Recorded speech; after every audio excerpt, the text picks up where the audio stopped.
The creation of the Modern Slavery Act was at a time when there was real lack of understanding in terms of what we meant by human trafficking and exploitation.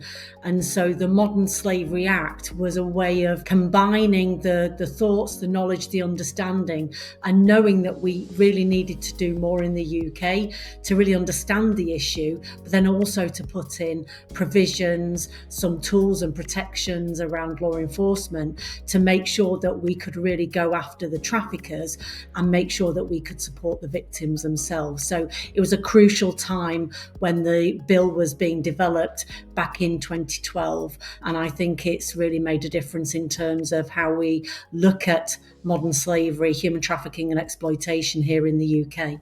I think in terms of developing the Act and what's worked well and what hasn't, I think it was a need to understand that the government was coming at this from the perspective of tools for law enforcement, didn't really think very much about the victim provisions at the initial point that we were looking at establishing this Act.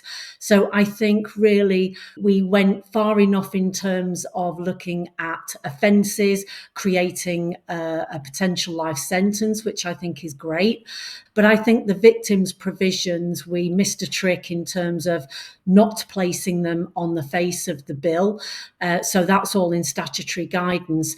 And I think one of the fundamental changes that we managed to get through was the transparency in supply chain, so section 54 of the Act, which at the time was world leading.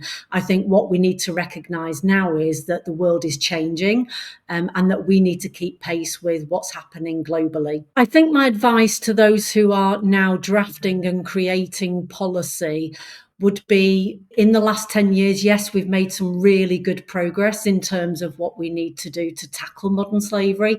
But I think we do genuinely need to look at how the world is moving on. We see CSDDD being introduced, so that's due diligence legislation in the EU.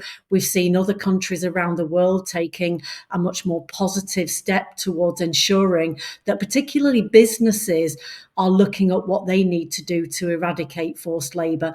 And I think that's absolutely crucial. I think they need to look at how we can work alongside our international partners to really develop an international environment that is intolerant to these types of practices. So really looking at what more we can do around that, looking at how we can genuinely protect and support those with lived experience, because I think that's absolutely crucial. And the fact that that's not on the face of the bill at the moment means it can get changed very quickly. And we need to make sure that we protect those vulnerable people who are at significant risk of exploitation. I think it's a really interesting dynamic that I was in the Home Office and a civil servant, and that I'm now working in the third sector. I've also had a 4-year stint as a deputy police and crime commissioner. So I think that's given me lots of different perspectives. I think I understand where the government comes from in terms of the legislation and how it needs to be developed. So ensuring that parties across the government are aligned in terms of what we can take forward. But I always think we can do so much more. I think working within a really leading NGO means that we can actually make a difference on the ground. But we need everybody. We need those partnerships. We need that collaboration in order for this to work effectively.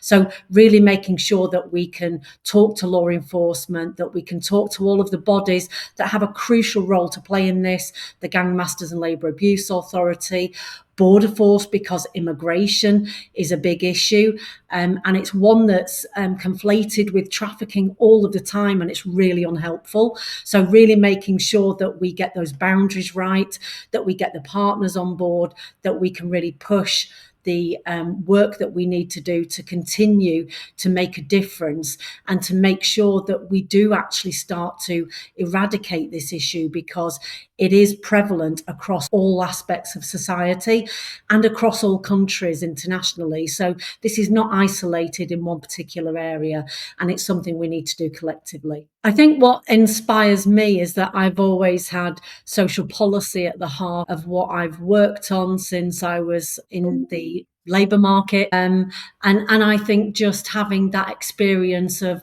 working closely with those with lived experience, really understanding the plight of the individuals that we are working with.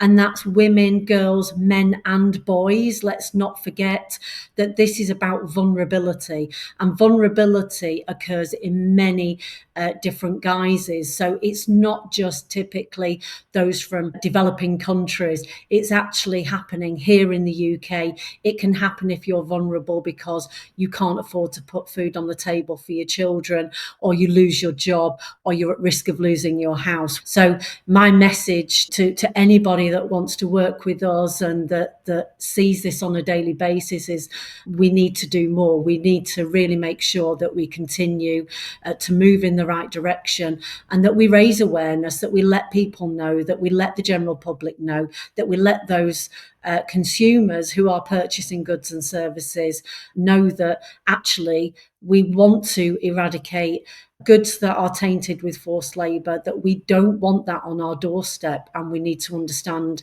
what more we can do to rectify that.